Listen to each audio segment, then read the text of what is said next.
Welcome to the Keeping Up Appearances podcast. I'm Callum Murray and with me is Bob Cole, Sean O'Hara, and Michael Tosh. It's Carney, what's he going to do? Ronnie! Jackson, Ronnie! Oh, yes! Right. Are we doing this? You're in charge, Sean. Before we click record, really. Who's introing? Go ahead. That was you, Callum. It's your cue.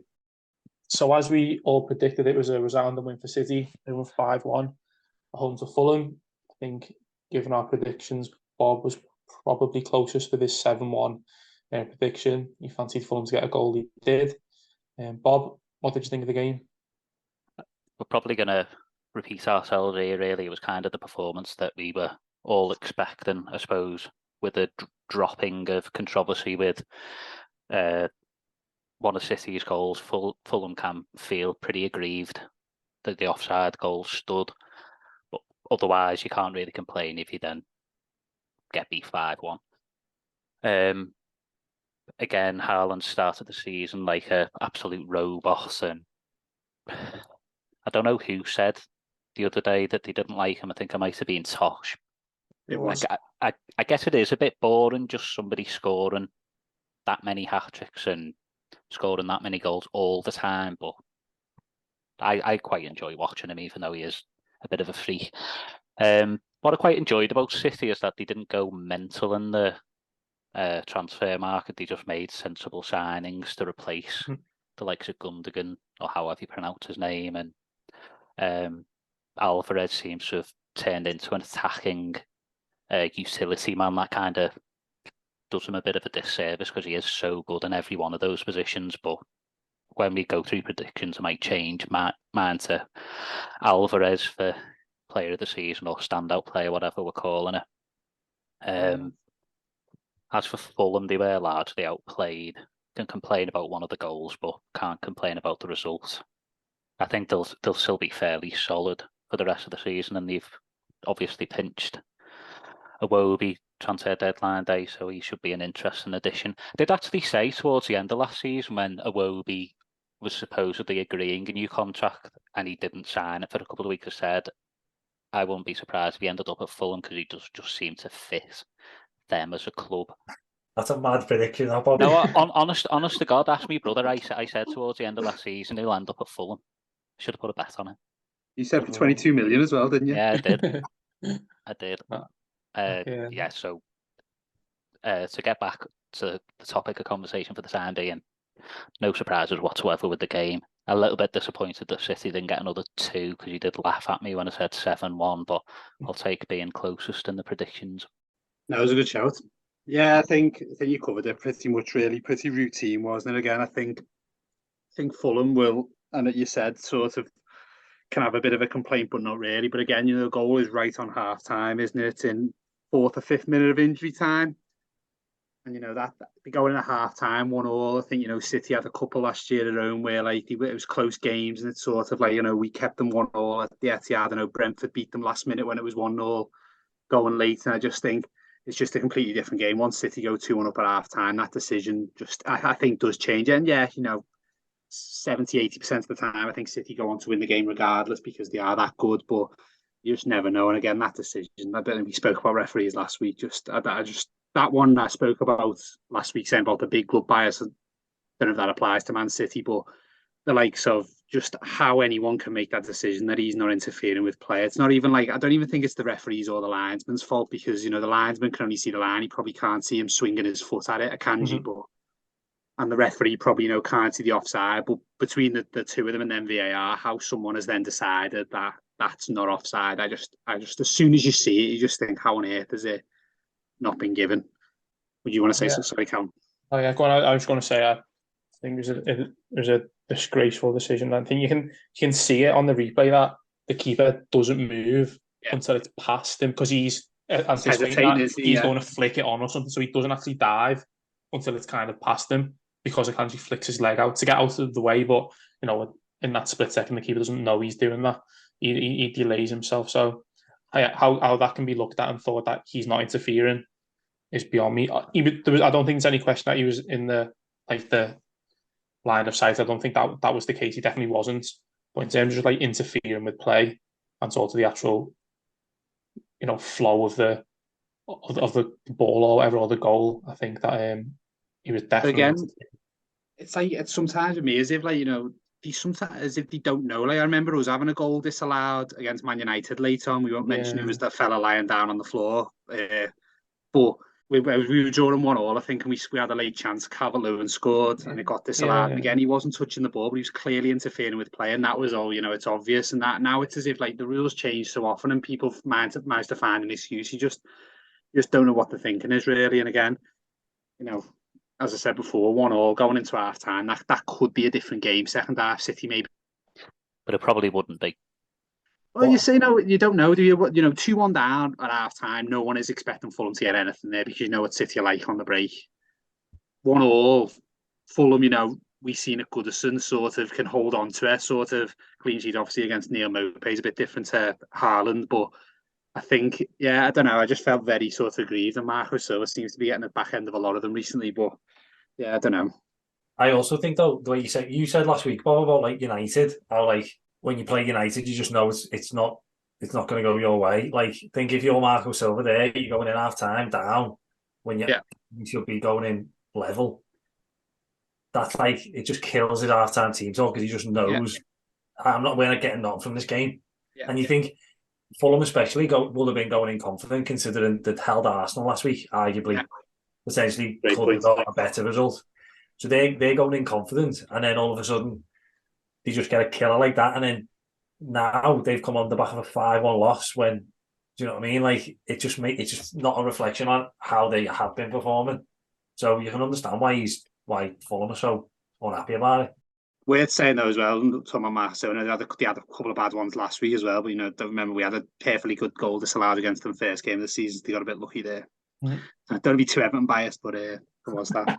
I think Haaland obviously turned up when it doesn't matter again, and against Fulham, scoring his goals, doing well. Got to say, his penalty was fantastic.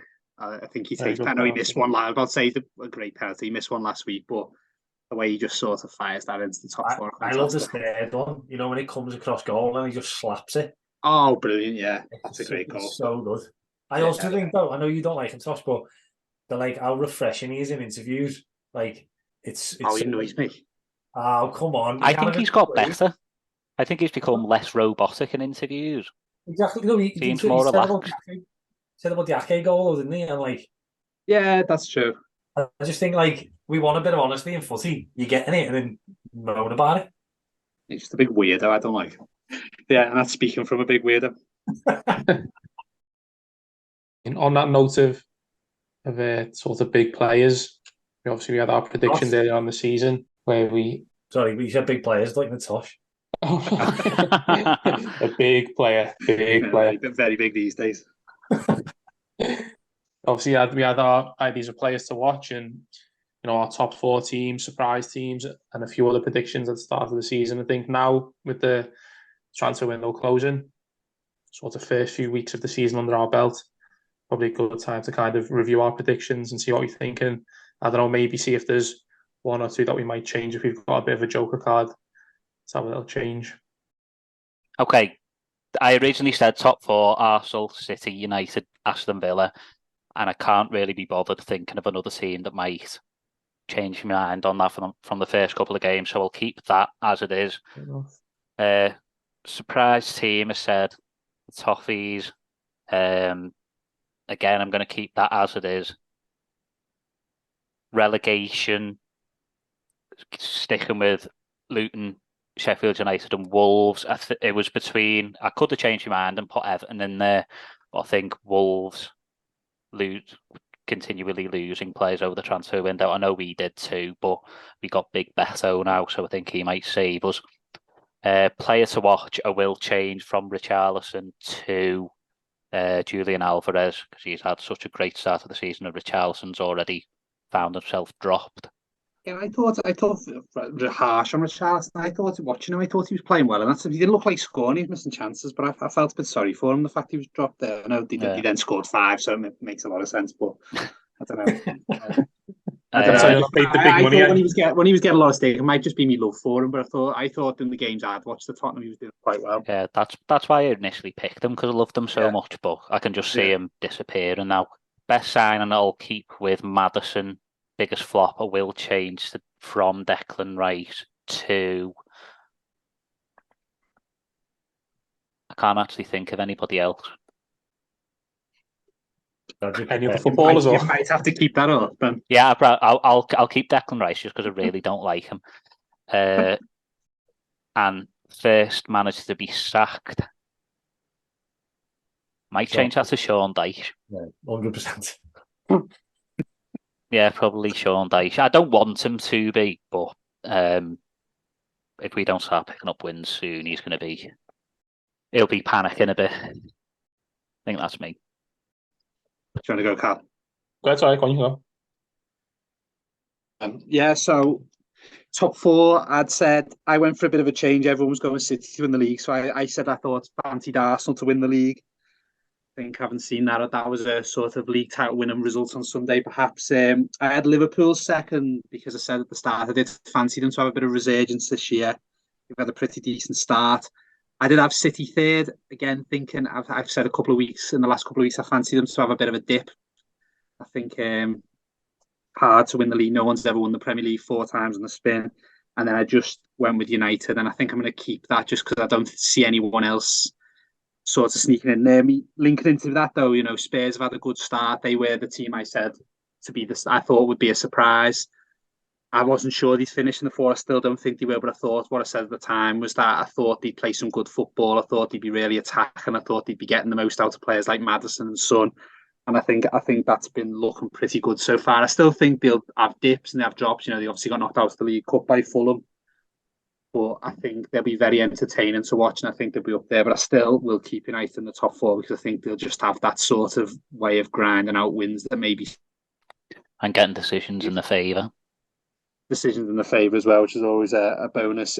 Relegation, I can't actually see what I wrote here. I definitely had Sheffield United and Luton. You had Wolves as well. I had Wolves as well. Yeah, I think that I'm not going to change that either.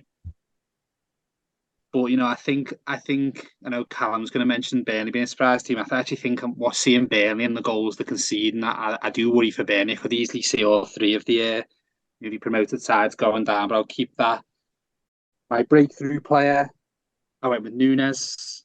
I think he's obviously started the last game, scored 2 the game before. I think he's so exciting to watch. Obviously not pleasing for an Everton fan, but I do love watching him. I think he's everything sort of I like in a footballer. When I compare him to Haaland, and I say about Haaland being very robotic and scoring goals, I think Nunes is very unpredictable. I think he's a brilliant footballer. He's going to miss chances, but I think he's going to have a great season. Sign of the season, when we were discussing it, I opted between 2. I was saying Newcastle's business of Tonali and Barnes. I said I'd seen Tonali in the Champions League a bit last year, and I thought the energy he'd bring to Newcastle would be something really good. I thought Barnes would be an option. He hasn't really played much, Barnes, to be fair. But again, I think dropped the last couple of weeks, so we'll see with that. The flop is the one I'm going to change. I was struggling for that one anyway. I did put Onana for Manchester United, and I'm going to change that. And I'm just going to put just another goalkeeper that I seen it, Sanchez for Chelsea. I didn't even know he'd signed him until he was playing against Liverpool. I didn't think he was any good for Brighton. And I think I just don't understand that signing when they spent £1 billion on footballers and they bought a goalkeeper and they've somehow stumbled upon him. Rubbish. I'm manager to be sacked. Are we allowed 2 changes? Yeah. I'm going to change that one. I did say Cooper from Forest. The only thought was they had a difficult start. I know there was a bit of pressure on at times last year. They've got a very ambitious owner, but I think they made a great start. Obviously, a brilliant result at Stamford Bridge on Saturday. So I'm going to change that. I haven't fully decided I'm going to go to. I'm tempted to go with Dyche as well. I'm also tempted with maybe the Bournemouth manager. I don't know. I feel like they've had a bit of a mixed start. I might go Dyche as well myself because I think if results don't change, I think things could. The fans will start to turn on Dyche. I think that's me done. Fair enough. Yeah, so my top 4 in order, I went City, Arsenal, Liverpool, United. Again, it's a bit of potluck because couldn't tell you who's going to finish in the top four or in certain positions out of them. City, I think, can't see anyone like taking the title away from them. Arsenal don't seem to have been the most convincing, but have come away. I think they're 2 points off top, aren't they? Should have won them all, drawn one. They seem to be grinding results out. Liverpool have been a bit of a surprise. Like I thought they'd be good, but I think they just seem stronger than I thought they would be. So stick with them. And again, like Tosh, I'll keep United in there because mainly like it has been for the last few years. I just don't think anyone's strong enough to like nip in ahead of them. Because like all the contenders, Chelsea just look ropey. Newcastle, Villa, I don't know. I'll stick with my top four. I would change my surprise team, but I've only got 2 picks. I said Crystal Palace, who I don't know why. I just kind of surprised you picked them. Yeah, there you go. I thought they got a few young players, and they generally do have a decent start. Yeah. Look at it, like they've got solid defense, like solid centre midfield. I mean, I think that the front three is horrendous, but I don't know. I just thought they might have a decent season, but I think they're just going to have another bang average one. But I'll leave them in there. It's what Palace should always have, though, really. Yeah, just bang average, aren't they? Yeah. I'd take that, though. Yeah, absolutely. My relegated teams, I've gone so Wolves in 18th, Luton 19th, Sheffield United 20th. I had Sheffield United below Luton. I can't see that happening now. Equally, I can't see Wolves getting relegated because I'm 100% certain it'll be Everton. But again, I'm not going to change it. I just want to. I've got 2 I'm changing later, so I'll keep them as they are. But I can't see Wolves going down. We player to watch, I went for Evan Ferguson. And I think that's already kind of coming into fruition, which is nice. Especially considering he's just got a hat-trick. But I just think he's great. And he was great last season. He's kind of got everything you want in a striker, everything I like in a striker. Seems like a nice fella as well. Yeah, he does. The fact he's like 18 and he's like, it's just like, it's like Rooney, in it when he just came. He's just a man playing in the Premier League already. Like only 3 younger people have ever scored hat-tricks in the Premier League, like Owen Farrell and someone else. Like, Williams. Yeah, good. Are you being revising, Sean? Good knowledge. Yeah, but I just like how as well. He just seems a bit of a throwback, like just a big 6'4", barely centre forward. But he can kind of do more than he called it in the 90s kind of thing. He's great. The 2 I'm going to change are me signing and me flop. Because I went for Timber as best signing, and he lasted half an hour. And Tonali, even though I don't think he's been particularly, he hasn't like pulled up any trees. I don't think he's anywhere near the biggest flop. So the best signing is I'm going to go for Szoboszlai. I just think he kind of, what he's bringing to Liverpool is something that they've just been missing. They've now seemed to, I know everyone talked about their midfield being leggy last season, and then they thought they wouldn't have the kind of the manpower this year, but I think they've managed to recruit well, and they've just got him who's just like, he can kind of do a bit of everything.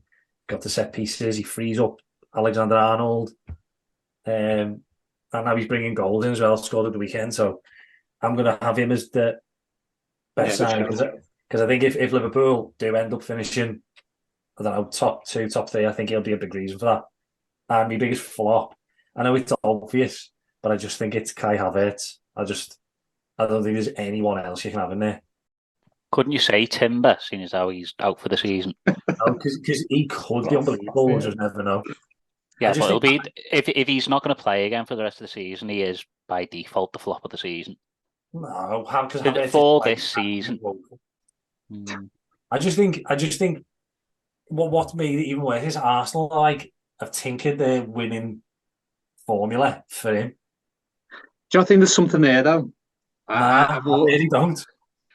I've always thought he's just a bit of a bottler. No, even that chance on Saturday with the Sunday, he misses. He's just that he is that sort of, you wouldn't want him, despite the fact he scored to win a Champions League final. You sort of wouldn't want him in that crucial moment. Yeah. But I think there is a footballer there, and I thought going to Arsenal they might get the best. I don't see that. No. Yeah, I mean, again, I've not seen all of Arsenal, but even when you just see the starting lineups and he's just getting shoehorned into the middle, and then it's pushing Partey out to the right, out to right back. It's messing everything up that they did so well at last season. Yeah, that's a fair point. And I think at the end of the season that they'll massively regret it. So yeah, I'm going with him. And then again, first manager to be sacked. I said David Moyes. I don't think there's any chance of that. Not that I think he'll be particularly safe because West Ham are fairly volatile, but I just think the way they've started, I think there'll be a number of managers that'll probably go before him. Sean Dyche being one of them. Yeah, that's me. Fair enough. I think, my top four: City, Arsenal, Chelsea, United. I think if there was one to drop out of that, it'd probably be Chelsea. But I think Liverpool will probably be the one to sneak into it. But I think it's early days still. I think Chelsea probably got the squad to be able to turn it around. I think Pochettino is probably the manager who could turn it around as well. So I think for the sake of it, I'll probably just keep that as is. Surprise team, Burnley. I'm actually surprised that they haven't been as good. I thought they were going to be better than they actually were. I think in the City game, first game of the season, they actually looked half good in how they were playing. All right.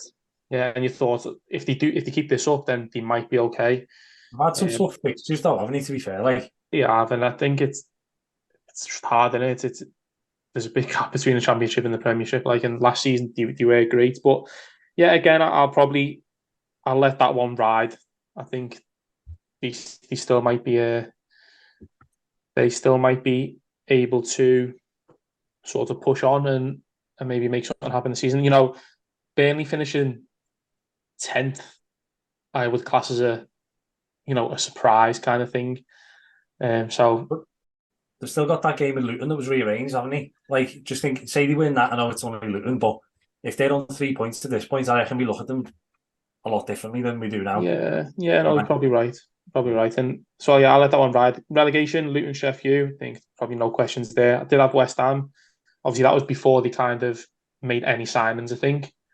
I think that with the signings they made, they're probably going to be too good to be down there. But yeah, obviously it might see how they react to sort of being in Europe and stuff like that. But to be fair, I'll probably take the out to probably throw Bournemouth in that. Sort of Luton, Sheffield, Bournemouth. Player to watch, Eddie Nketiah. Big fan of his. I think he's just a great number 9. Every time I've seen it, I've really liked him. Good last year, good at Leeds.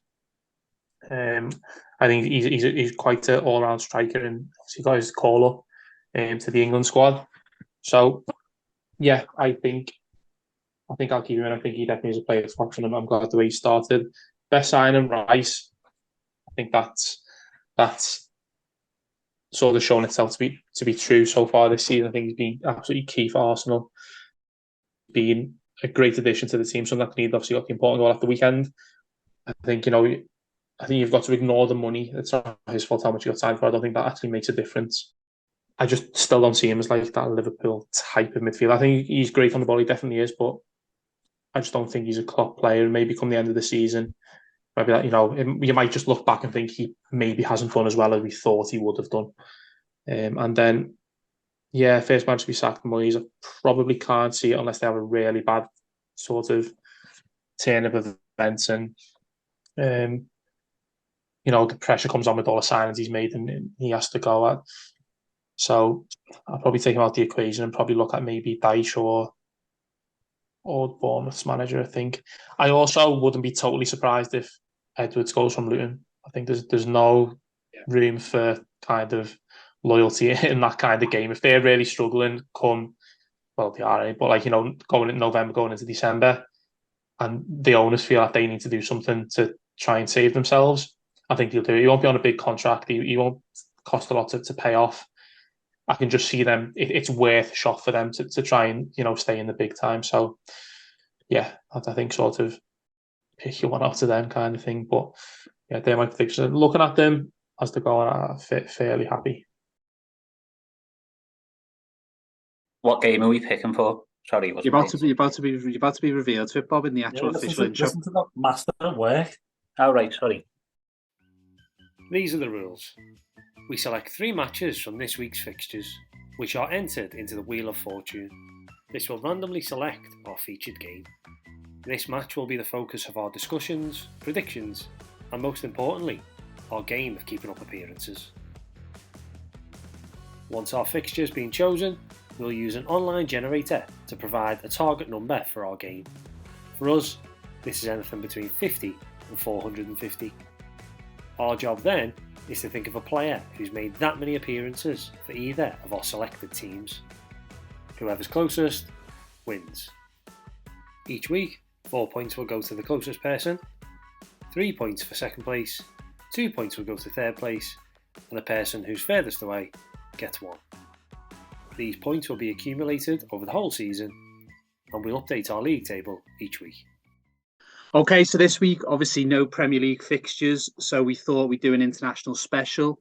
So instead of picking a fixture, because we didn't want to do like England against someone rubbish, we're just going to go at the England team, the England national team, and we've selected between 0 and 120. I think 120 is about the upper limit for caps, isn't it? So I think we're going to randomise there. So Sean is quickly going to spin the wheel and do the random thing. There it goes. And the number of caps we've got is 68. So the England player who's got 68 appearances. So take a couple of minutes, have a think about that, and then we'll report back.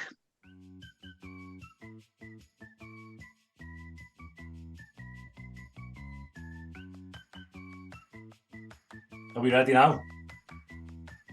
Right, go on, okay. So, for the player I was thinking of, or I mean, I was trying to think of it itself. So I was trying to go maybe someone who was probably key for about 10 years. Someone who like would have held their slot in the team. So I was kind of thinking along the lines of strikers. I think they just generally maybe have a bit more like longevity in the side. Initial thought was maybe like someone like Lineker, who probably did have something like a decade at the top. But I think it's so hard to guess of like how many games would have been involved in the year, especially back then. So I think someone who's maybe probably played a couple of tournaments and then been there or thereabouts either side of it. I'll go with Shearer. I'll go Alan Shearer. It could be miles off. But He did famously, he concluded his career early, didn't he? Like he stopped, I think, after Euro 2000 and probably around, didn't qualify in 94, but he was probably around 92. I think Lineker would have been a lot more. He scored like 48 goals, so I think she was a better shout than... Yeah, I think he's probably just someone who was, when he was there, probably was picked. But yeah. Yeah, he was captain from, I think, 96 to 2000 before he retired. Scored a fair amount of goals too. I think that's probably a decent shout, that, to be fair. Anyone want to go next? Go on, I'll jump in. I can't thought the opposite to Callum. He thought strikers. I thought the other way. But then again, did we say it's a cop-out going for keepers? Well, am I going to get shouted at? No. By Tosh, mainly. I mean, I've actually picked a goalkeeper as well, so I'm worried we picked the same one. Oh, okay. Well, I've got 2 if you want me to change it. Well, You've gone first, Sean. You pick You first. go. I got the Tosh benefit of the doubt the other week. Yeah, and Tosh keeps on winning, so... Yeah. Okay. Again, my goalie then. Only because he was kind of my goalie when I was a kid. And I know he was around, like, a lot of the time through the 90s into the 2000s. I'm going to go for David Seaman. Decent shout. Well, again, I don't know when he started playing. The first I remember him was 96, but... Yeah, well, again, it's hard because he 94, he didn't qualify, so I don't know whether he would have been around then. I don't really remember the tournaments, yeah. So I'm not... Again, I think it's probably a reasonable shout. When did he get like, lose his place? Yeah, between 2002 between 2002 and 4, he obviously got lobbed by Ronaldinho, didn't he? But if I remember right, I think he still played on us, because I remember him conceding a dodgy goal. But then he wasn't there for Euro 2004, was he? No, David James in goal. Yeah. Again, he's probably someone who's had the decade, hasn't he? Yeah. Had the decade in the squad. So, yeah. Mine, then I'll follow on with another goalkeeper. It wasn't David Seaman I went for. I I always think I want to go earlier than I do. I think I always go like my year of sort of playing. I've gone with Joe Hart. I just think I don't He know. had I the think best he was part of a decade, didn't he? I think probably about 7, 8. He was definitely not the goalkeeper in 2010. He wasn't in 2018, so he was somewhere between them. I just think again he would have been playing every game, and with these days the amount of qualifiers and friendlies, he would have been pretty playing. I don't remember him ever being injured. It's hard to gauge how many games he would have, and I didn't overthink it. I just thought less than 50, and I'd have been surprised if he was more than 80. So I just sort of thought that would be the right ballpark, really. May have got to 80 if Jordan Pickford didn't come along. Yeah, I mean, to be honest, he may still well have done. There's so many like friendlies these days, isn't there? But again, even in his time, he didn't really progress far in a tournament. Unlike Pickford, who's done that, I think he went out to Iceland and he went out in the group. So maybe he's lower than I thought, but I actually don't know. I'll be honest, like I think that sounds good, but I wouldn't have guessed him. But it sounds like it makes sense. But I just wouldn't have thought he would have had that many. But yeah, it probably. But you're bottom of the leaderboard now, top though, Cal. Oh yeah, no. It just. If I was thinking like you'd have a serious problem. Yeah. I just wouldn't have guessed him. Last but not least, then I was going to go completely daft because we picked the England national team and I can't stand them. So I was going to say Franny Jeffers, but I'll go. I'm keeping with the Everton theme again. I'm going to go Phil Neville because I think he probably made quite a few, probably all of them before he signed for Everton. I think he definitely I think he made more than 50 because everyone used to say things like, "How's he?" He just got in because of his brother. Yeah. But then didn't he get? Wasn't it the Euros? Euro 2000 when he got. Yeah. He was blamed for the penalty, wasn't he? He gave penalty away against Romania, stupid one. Yeah, he was like the scapegoat that one. Yeah. Again, I think quite close. I think Fuchs will be quite close. Yeah, I'm worried about my guess to be honest.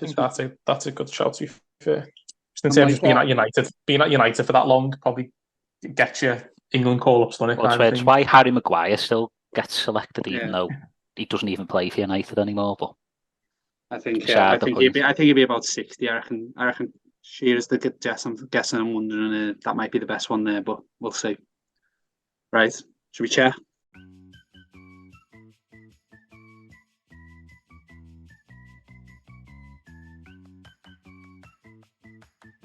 Wow, very close this week.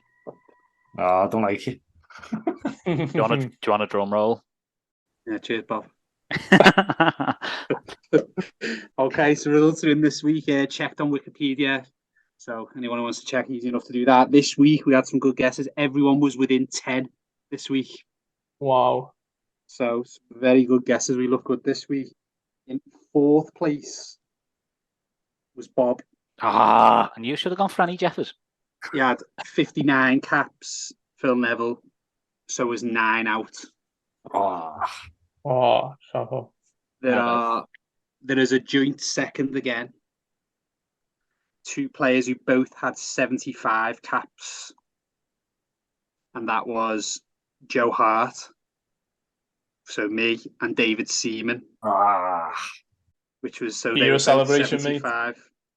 And so this week, after me giving him some stick, Callum with 63 appearances, so 5 out was Alan Shearer. So we had a joint second with 75. So all very good guesses this week, but Callum edges it this week. Callum's the England fan, so we should really get that right anyway. I am the England fan. 3 Lions. All I'm saying is we're on Zoom this week, so we maybe had a chance to research it. I'm just putting that out there. That is true. That's a trend he's looking to. I memorised all of the caps. He's got a list by his screen. Definitely posted in my bedroom. Should we say that me and Sean get 3 points then? Yeah, keeps things interesting. Well, it does for you, yeah. Keeps me in the hunt. If we turn again then to our updated league table, there are no changes in terms of positions, only points. Tosh is still on top with 18, Sean's in second on 14, Bob's in third on 11, and Callum's closed the gap slightly with 10 points. Well, it was another good week of the Keeping Up Appearances podcast. We managed to review the Man City Fulham game. I'll let the public be the judge of that. One of them. We checked our predictions. Some of them are looking good, a few little changes. And then, surprisingly, I was victorious in a very, very close round of keeping up appearances. Got some points on the board. Possibly still has me bottom of the league. You know, there's a long road yet. So thanks for listening. We'll catch you next week when we're back with our Premier League episode. Try and check out the Twitch if you can. Just at Keeping Up Apps. Share like our stuff. There's a little giveaway on there as well. And interact when you can. But bye for now. Ta-ra. Is everyone getting a Turner Song of the Week? Yeah. But yeah. Shall I just type in Fast Nation already? It's going to be the sound of the summer, that one.